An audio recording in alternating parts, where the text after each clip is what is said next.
We have the Yankees and we have the Mets. Both are, I believe, very well-known teams for different reasons, I think. You have your good, your bad, and a little bit of your ugly, right? So, do you think the comparison to Yankees versus Mets, how sometimes it becomes like a little bit of a laughingstock sometimes? Do you think it's more that the Yankees have separated themselves as one of the better franchises in all of sports? Or do you think it's more that the Mets just seem to get snake bitten almost all the time? It's a little bit of both, in my opinion, because one, the Yankees have the histories. The Mets not coming into the league until considerably later than the Yankees. The Yankees having an incredible run throughout their entire franchise history. But my thing here is, regardless, the Mets have been criminally, especially in the current era, criminally mismanaged. Be it from ownership, be it from training staff, be it from however you want to call it. I'm a diehard Met fan, and it is hard to be a diehard Met fan. It is hard, because you're not going to win the battle of popularity. You're not going to win the battle of brands. The New York Yankees brand is probably the most iconic brand in all of sports. I would say so. So you're already starting against the curve. It's something to be admired in terms of being a Mets fan and continuing to be a Mets fan. Admired? It's something to be admired. If you're a fan of a team like that, you've been through war pretty much since the beginning of time. The team is 1961, 62. That's 56 seasons of 54 seasons. 54 seasons of losses and two. Yeah. It's just, don't sell us too short. Well, let's not just say if you didn't win. You can't compare set yet. Yeah, that argument is anyone in baseball. You can't compare. Even from '62 on, the Yankees have been the superior team. For sure. We're cutting out that part of the history. You know, you bring up the organization and mismanaged, and that's one thing that always. You know, I'm a Yankee fan. Like I said, I'm going to stay impartial though for today right now, but I am a Yankee fan, and something that's always bothered me looking over the way the Mets run the team is that we're both in the same market. You know, New York City, the biggest market you can get.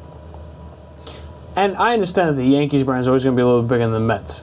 But I feel like the Mets don't tap into the market as much as the Yankees. Like when I hear talk about the Mets, how the Mets have budgets and things like that, that always, if I was a Met fan, that's the thing that would burn me up the most. Like you have teams that call the Yankees the evil empire, obviously. Sure, even though the Yankees don't even have the top 5 salary these next years. The Red Sox have way more than them, but I digress. They have been known to spend an exorbitant amount, but they get an unfair criticism because they also built a great farm system. I digress. Yeah. That's a personal. But, gotcha. The thing that bothers me is that looking as a Yankee fan, the Yankees sometimes the Mets cut themselves off cut their own knees out because they say, "Oh, we can't spend anymore." You're in this huge market. And you're in a huge market, and sometimes you're operating too much like a small market team. For sure. Well, it's the attitude of already it's treated... I'm going to put the blame on the Wilpons. For sure. It's already treated like you're already going to be a second-class citizen in your own town. Yeah. So like the little brother. So they act like it, unfortunately, which gives the deniability or the victim role for the ownership to be like, oh, well, we're never going to be as popular as the Yankees anyway. So there is less pressure on the New York Mets to perform in New York than there is for the New York Yankees, because there's a different standard of excellence that's expected. For Mets fans, or at least I can only speak for myself, we just want to be in the postseason and have some consistency. You talked about they don't want to spend money. The Bernie Madoff scandal hit the Wilpons huge, but that doesn't excuse everything that came before. They don't want, when they decide to spend money, they spend it on the wrong guys who are, past their prime, or guys who were once names in a Yankee uniform or elsewhere that they're trying to bring in to kind of, here's the wow factor. You still got to produce on the ball field. And they can't seem to do it. It's been consistent that way too, right? I mean, even up to this year, you're seeing the Cano trade this year. You know, some are going to say that there's a reason you could be a better baseball team this year, but at the same time, you're bringing in a 36-year-old guy who's got 4 years and $80 million left in his contract. 5 years. But hey, 5 years. remember when he was on the Yankees? He was real good. Dude, let's get some of that feel good. Yep. Like, I think the Mets are a snake sometimes. I don't want to say completely bad luck because there are worse franchises, but For sure. the Mets are a snake bitten franchise for points. And I think the worst thing the Mets have going for them is that they share the backyard with the Yankees. I can In understand terms that, of, I don't want to say the worst thing because it does keep them in the headlines at the same time. You know, it's Constantly. always that Yankees-Mets comparison. But a big free agent, who are they going to choose? Yeah. Pinstripes or, the Mets. They're naturally going to pick the Yankees. Yeah, well, I understand that. So I think it's kind of like a two sides of a coin. The Mets sharing the backyard with the Yankees because they're never going to be able to eclipse the Yankees in organization stature. For sure. Maybe they could take a time period, and we're going to get that into a little bit. Like in the '80s was the time the Mets had to and they did. They won It over was the New city, York. yeah, for sure. They won over New York for that time period. I mean, they're never, like I said, they're never going to eclipse them history, but they could take them over for a little bit. And I just think sometimes that's too much in the Mets' head, as opposed to sometimes they're more worried about the back page of the New York Times, sure. Daily News, New York Post, as opposed to what's going on in the field. That's the ownership and that's the culture that they have created there. Like I said, the little boy syndrome or the little brother syndrome, Little as brother. you put it.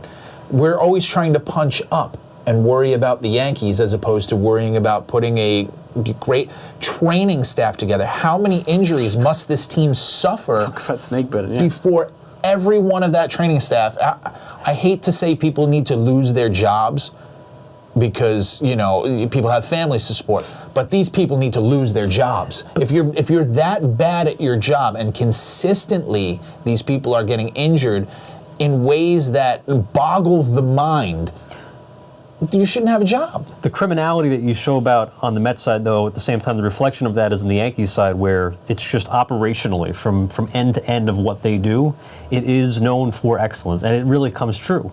It matters for who they manage to go out and sign in international free agency. The battery of trades have been made by the front office over the last 8-10 years that are the little moves to make the right little decisions. And even just quietly, the analytics revolution, they've been on the forefront of at the same time. It's just they don't do it through the big flashy things. They don't do the super aggressive things. They let some of the other teams go out first and ride herd over a change to bring in an opener to start a game. But we might see that now in the first month of the season for the Yankees. They let somebody else go out and do some of this stuff first, but they're always on the forefront of the change at the same time. I will make a last point. Unfortunately, the Yankees are also not, to keep it in part, the Yankees are not infallible. They do make their mistakes. You talk about sure. signings, Kiyagawa, Carl Pavano, Hideki Rob, they've made, and right now I think they're going to live and die by the analytics a little too much right now. And I think that came out against the Red Sox. I think the Red Sox harness the analytics and also have room for a little bit elsewhere. I'm not saying analytics don't work, but you need a little bit of room for elsewhere. I think the Yankees are too much into a box of the analytics right now and don't have that little room.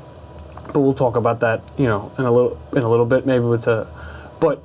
And you also got to remember the Yankees did have some embarrassing times. I mean, you had George Steinbrenner suspended from baseball because he hired a PI to get bad press on Dave Winfield so he could negate his contract. Yeah. So There's the a lot of Yankees are that not stuff, immune for sure. to their crazy stuff just the way the Mets.